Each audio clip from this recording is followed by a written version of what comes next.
Hey, it's David Rams back with another video, and in today's video we're going to discuss how a meat processing plant, a meat processing market has been burned down. This meat processing plant, this abattoir, was located very close by to where the trucking company is located that has the driver that recently killed Regan Russell. There has been some talk about whether this was done by animal rights activists or whether it was just an accident, or even that it could have been set up to blame animal rights activists. There's a lot of things going around at the moment, but as it currently stands, it was an accident. What I want to explore in this video is what would happen if it did turn out to be activists, or if it were an accident, or if indeed we were being framed for this action. So what if the animal rights activists actually did it? Well, there's some pros and cons to this. The good things about this happening in general is that it's a massive economic hit to that industry, and especially to the local industry. The suppliers are going to suffer, the farmers are going to suffer, there's going to be some loss of money, and there is definitely going to be disruption in the processes, in the line of work. That's all a good thing. Like, disruption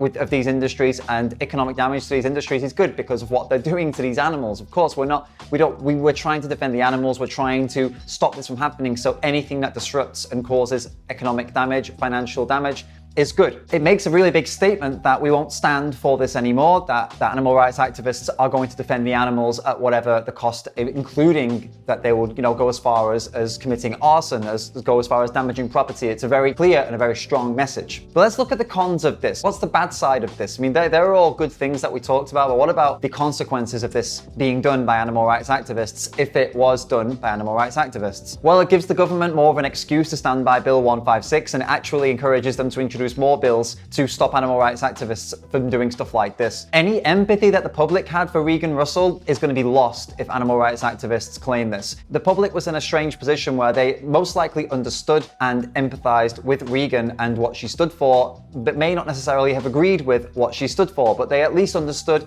and they were starting to show empathy for how she lost her life. If it comes to light that it was the same animal rights activists that were involved with Regan that burned down a center, a place that they all love to shop at, that they support. I mean, they support the meat industry. If it turns out that the same people burned this place down, the empathy for Regan and that whole situation is gone. And we lose the chance to bring a lot of people over to animal rights through Regan's story if this is the case. This is like a family-owned business, and the public supports these businesses, and now they're going to be supporting this business even more. And if it comes to light that it was ARAs, animal rights activists, that did this action, then they're going to support the business even more than they would normally. The meat market themselves will just claim insurance, and they're going to have public sympathy, they're going to have government support, and they're going to have insurance money to either rebuild or reinvest in another property that's most likely going to be related to animal agriculture. And finally, the public are just going to buy the products from somewhere else anyway if they can. In my eyes, there's a lot more cons than there are pros. I mean, the pros are big, but there are a lot more cons here, and there are a lot more negative aspects in this scenario if it were animal rights activists who did the action. What about if the animal rights activists were actually framed? What if this was set up by Animal Ag to frame animal rights activists in light of what just happened with Regan because they want to get off the hook and they realize that they've lost the public sympathy? It sounds like a conspiracy theory, but I mean, it's not unthinkable. If you just take a look through the history of animal agriculture and the meat industry, the dairy industry, and the egg industry, and look at what they have done and the marketing they have done, they have been tricking consumers for literally years and years and years. There's a lot of manipulation, and so this is not unthinkable that they would do this. So the pros of this are, I guess, the same as earlier, because people would think it was the animal rights activists that did it, so it would be the same list as I said earlier. But the cons of this, the reason they would be doing this would be to use animal rights activists as some kind of pawn to bring back the meat industry. If it looks like animal rights activists did it, or if animal rights activists did in fact do it, the public reaction is going to be absolutely terrible. They're going to completely turn on animal rights activists. The government is going to turn on animal rights activists. Their sympathy is going to be gone, and there will be more support for laws that crack down on animal rights activists, and there will be more support for the meat and dairy industries. In both cases, whether it was animal rights activists being framed or if they actually did it, the cons are pretty much the same. That should give you a big warning sign if they actually did it or if they were framed to do it. Both of these ways benefits the meat industry. That's really, for me, that's really concerning. And what about if it was an accident? What if it was actually an accident? For me, I feel like that's the best outcome, because this happening is a good thing. It's good that this happened happened and this building was taken down and no one was hurt and no animals were hurt and everything was, it's just the building that was destroyed. This is a good thing.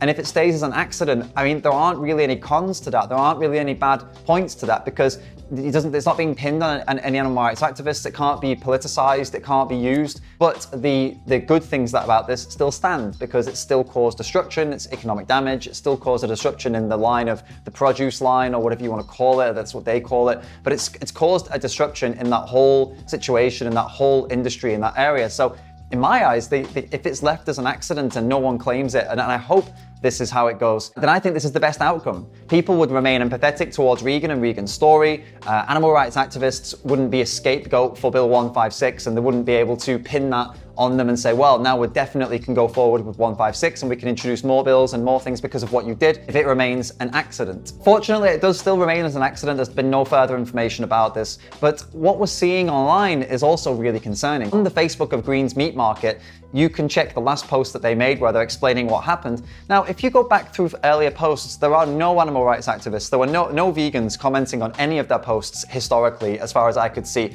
But on this post, there's more than a handful of vegans and animal rights activists actually trolling the page. Now, I say trolling, I don't mean offering advice or like, here, watch Dominion. I don't mean like that. I mean, they're actually trolling. They're saying things like, good riddance, you murderers. You get karma, you get what you deserve, and things like that. Things that trolls do to us when we have something happen to us. Like trolls that trolled Regan and trolled my videos about Regan. I see the vegans doing the exact same thing to this meat market Facebook.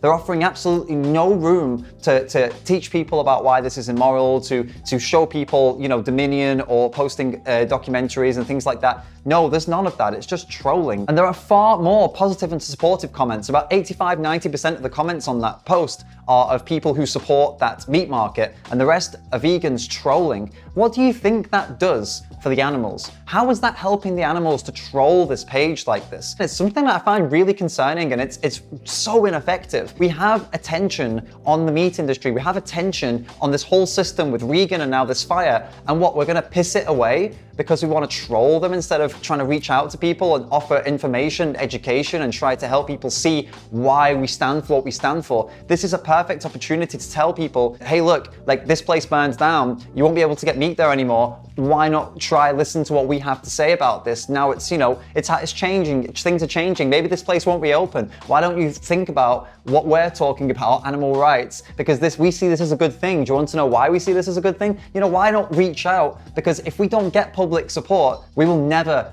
ever have a world that believes in animal rights. We will never have a world where animal rights are normal. Everyone's living without harming animals and avoiding the exploitation of animals.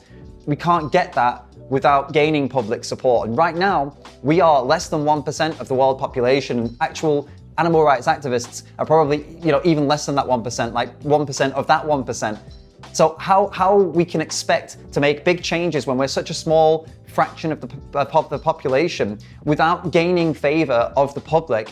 It doesn't make any sense. It's illogical. We don't need to always be nice to them, but we at least need to not be trolling and throwing away these opportunities to bring people to our side, like with the story of Regan, by being trolls. How is it helping anyone? So in conclusion, am I happy this place burnt down? Absolutely. Am I happy it burnt down? Yes, of course. I mean, I can't see any reason not to be happy. Nobody was hurt. There were no animals hurt. For me, it's a good thing, and it's not a permanent solution. Obviously, there's going to be something else coming up in its place, or the animals will go to somewhere else, or people buy the meat from somewhere else. Whatever. What matters is that there's been financial, economic damage, and that's always a good thing when the industry is hit. Is going out and burning these places down, is that an effective form of activism? No, that's not an effective form of activism, not in my opinion. They'll just replace and repair and put money elsewhere, and the system keeps going. If we keep burning places down, or if we keep doing these kinds of things whilst the public supports these places, we're fighting a losing battle. They will continue to support and fund, and the government will too, and you're just burning them down for no reason to make a statement. It's ineffective. It's not going to create permanent change. We don't have enough people behind us to be able to do these actions and have the sympathy and the support of the public. We don't have that right now. So doing this, for me, I don't see it as being effective. I believe there are direct actions that are effective that we can do. Like, for example, going into a place and taking animals out and exposing the horrors and the cruelty in these places. That's something that is a direct action that causes economic damage, it causes problems, and it also exposes what's happening, and people empathize, and then they will look into joining and listening to us and supporting us. And that's what we really need. We need the public to be behind us to make any kind of solid change. Many of you are going to look back through history and you're going to tell me, hey, but these things have worked for other causes, other fights. And yes, they have, but there's a big core difference. These other fights, these other causes weren't dealing with things that people are doing 3, 4, 5, 6 times a day and have done their entire lives, and that 99% of people do, consuming and using animal products. These other fights haven't dealt with anything as intrinsic and intertwined with being a human as this. These other fights have had large numbers of people in support, like huge numbers of people in support, a lot more than we have. We are a minority, a massive minority, and we do not have enough people to make these power plays. We're not at that point yet, in my opinion. I feel we have a lot more groundwork to do before we get to a moment where we can burn things and have it actually make a difference. What do you think about this? I mean, obviously, I know most vegans and animal rights activists are happy about this, but what do you think about what I've said? Do you think this is an effective way to bring about change? Do you completely disagree with me? Let me know in the comments now what you think. I'd love to get your thoughts and opinions on this. Don't forget to hit that like button, hit that subscribe button, and hit that notification bell so you don't miss any videos in the future. Thanks so much for watching, and I will see you in the next video.